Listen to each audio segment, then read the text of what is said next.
Good morning, sweet people of banter with blessing. I want us to talk something. I want to discuss something with you guys. Today, let's actually discuss I mean, the do in marriage. You guys, growing up, my parents, my mom used to tell me that you see this bola what you dey run dey follow, so it go tire you one day.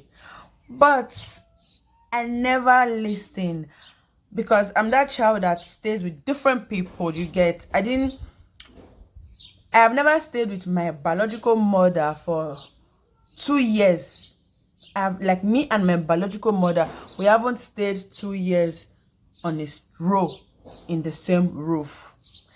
Me and my biological father, we haven't stayed 2 years together on a roll in a roof. Did you get? Like, I mean, I've never stayed 2 years with my parents together in the same house. So I have a stepmother and I have a mom, I have a stepfather. Did you get? So now you know where I'm coming from. So I lived most of my life with my aunt, my dad's sister, and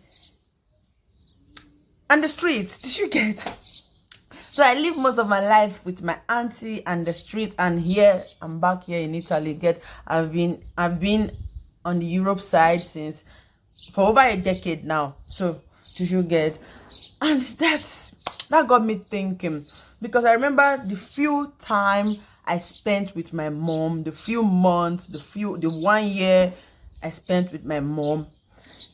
She used to tell me, you see this bola where you dey run follow, so it go tire you one day. You go sick bola, you go dey run. But I never really pay attention to it as a child that is being naive, and I was a teenager then. Let me not lie, let me not come and sugarcoat it. I was a teenager then. So if you like to judge me, please go ahead and judge me, okay? I was still a young adult.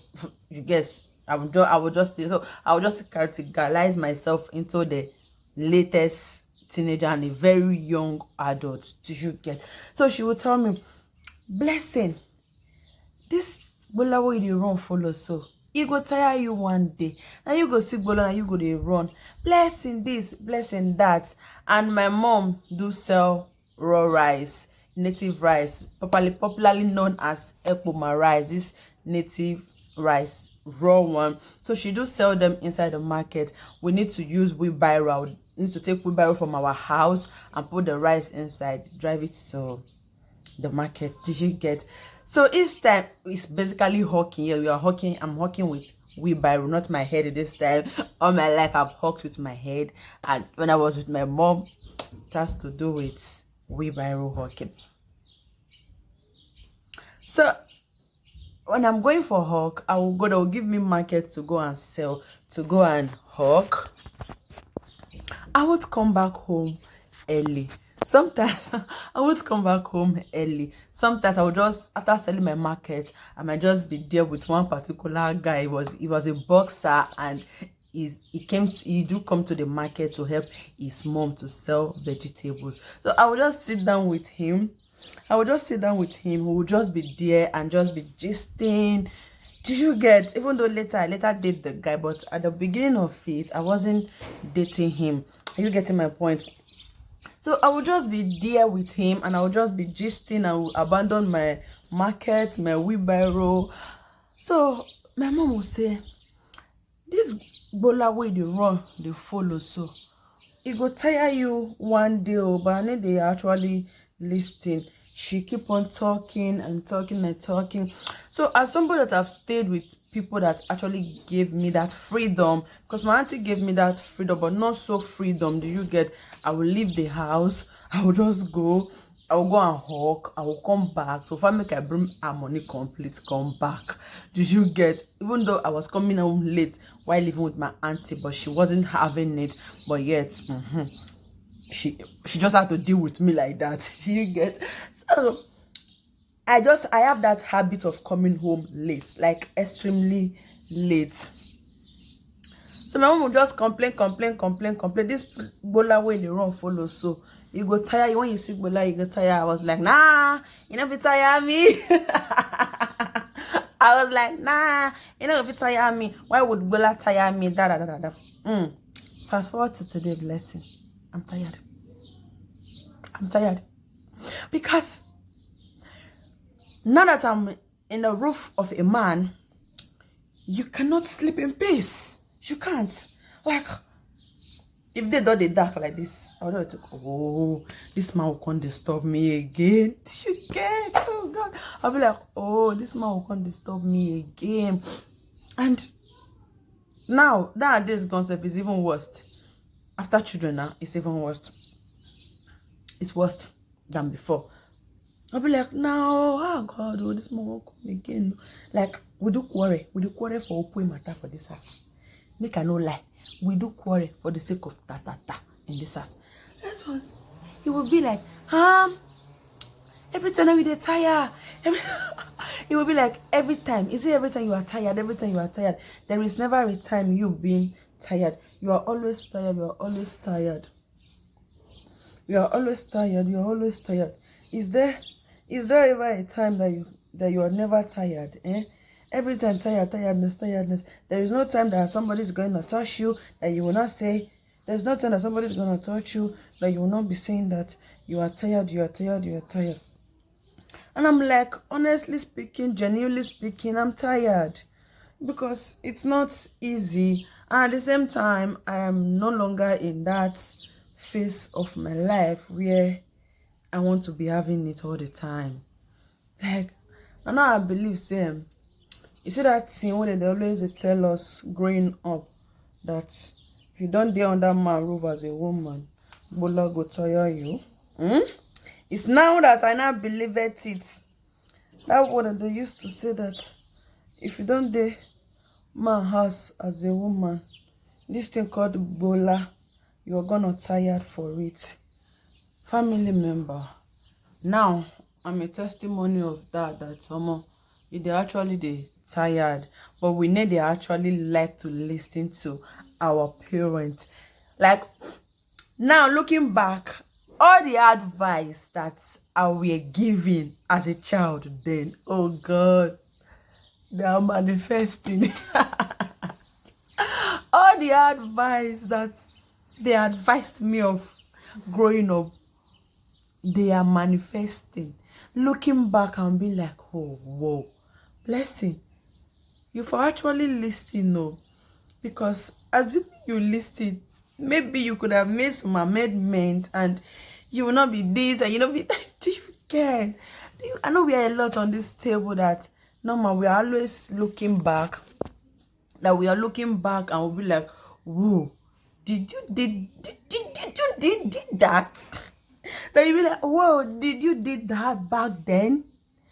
And now I'm trying to use my experience to advise people, to advise young girls that are just the same age bracket as me, as a then, that should listen to me. They are not listening to me, and it's pissing me off. Imagine me advising young girls all the advice that I was giving growing up that I refused to adhere to then. Imagine me now trying to give young girls of this age that same advice and they are not listening. The thing is pissing me off. It's actually pissing me off. Now I get it when growing up, when an adult advises you and you're not taking the advice, you're not using the advice, you're not adhering to that advice. Now I understand the feeling, why it pisses them off, because then we don't know that it may be that they are actually giving you their own share of experience. They are telling you to learn from their experience indirectly, but we refuse to listen. Let me say, because I'm not saying with Menisha, so let me just continue using me, but I refuse to listen. Fast forward to today, now that I'm actually trying to use my own life experience to advise people as well, advise younger ones coming as well. Nobody's actually listening to me, including my siblings, like including my siblings, because I have girls behind me. So including my siblings, nobody is actually listening to me, and it's actually pissing me off because I don't want you to make the same mistake that I made. I made that same mistake out of ignorance, assuming, because I'm a first child. So assuming I had a elder sister or elder brother, you get that, in my position now, that do tell me, because I'm a first child, I'm first from my mother's side, first from my father's side. Did you get? And my auntie's place that I live, the first girl there, we are age mates, so nobody to actually advise each other. Did you get?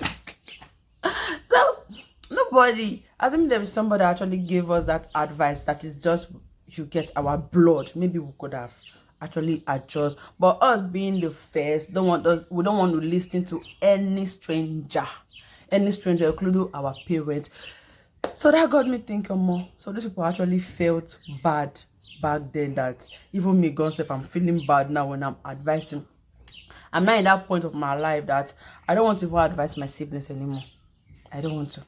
But I'm still trying not to quit advising them totally. Did you get? Because you advise them now, they zoom off your WhatsApp. We are in long distance, they're in Nigeria, I'm here. So if you advise them, you talk too much now, they zoom off your WhatsApp. They might want to post something, they block you.